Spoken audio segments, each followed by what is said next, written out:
First of all. And ఇది మొదటి నుంచి ఉంది విగ్రహారాధన గురించి అని. ఫస్ట్ ఆఫ్ ఆల్ నిర్గమకాండంలో అని చెప్పేసి చెప్తుంటారు. సో ఇతను చెప్పింది ఏదైతే ఉందో ఫస్ట్ నుంచి కూడా విగ్రహారాధన అనేది బైబిల్లో ఉంది, పాత నిబంధనలో, ఓల్డ్ టెస్టమెంట్ అనే దాని గురించి చెప్తూ ఫస్ట్ రిఫరెన్స్ ఇచ్చారు. దానికంటే ముందు ఏదైతే మొదటి నుంచి కూడా ఇందులో ఉంది అని చెప్పే ప్రయత్నం చేశారో, నిర్గమకాండంలో 10 ఆజ్ఞలు ఇచ్చినవి ఏవైతే ఉన్నాయో, నేను తప్ప నీకు వేరే దేవుడు ఉండకూడదు, భూమి మీదే కానీ నీటి అందే కానీ ఆకాశం కిందే కానీ దేన్నైనా సరే చేతితో చేసుకుని ఆరాధన చేయకూడదు, నేను రోషము గల దేవుడిని అంటాడు. నిజానికి ఇంగ్లీష్ లో కనుక చూస్తే రోషం కాదు జలస్ అని ఉంటారు. జలస్ అంటే అసూయ, రోషం కాదు.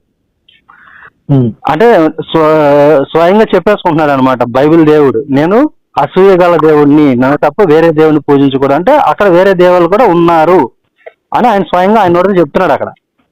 ఒకటి. రెండో విషయం ఏంటంటే అసలు దేన్ని విగ్రహాలు చేసుకుని పూజించకూడదని చెప్పిన ఆయన, ఈ యోహాను అనేటువంటి వ్యక్తి ఎవరైతే ఉన్నారో అతను స్తంభం మీద నూనె పోసి మొక్కుబడి చేసి, ఇప్పుడు స్తంభం మీద హలో ఒక నిమిషం మాట్లాడచ్చా? అంటే మరి మీరు మాట్లాడిన దానికి కదా మేము క్లారిటీ ఇస్తున్నాము. లేదు లేదు, అంటే మీరు మరి ఎక్కువ టైం తీసుకోరుగా మరి, అందుకని. టైం కాదు, ఒక చిన్న క్వశ్చన్ అంతే. రోషము అంటే జలసి అంటున్నారు కదా? రోషం అంటే జలస్ అనట్లేదు, జలస్ అంటే అసూయ అంటున్నా. English Bible King James version KJV-లో ఉండేది జలస్ గాడ్ అని ఉంటది. రోషము అనేది తెలుగులోకి తర్జుమా చేశారు, తప్పది. ఓకే. రోషము అంటే ఇంగ్లీష్ లో ఏమంటారు? రోషము అంటే ఇంగ్లీష్ లో సూరత్వం కింద వస్తుంది. సూరత్వం అంటే ఏమంటారు, గ్లాడియస్, ఏది బ్రేవ్.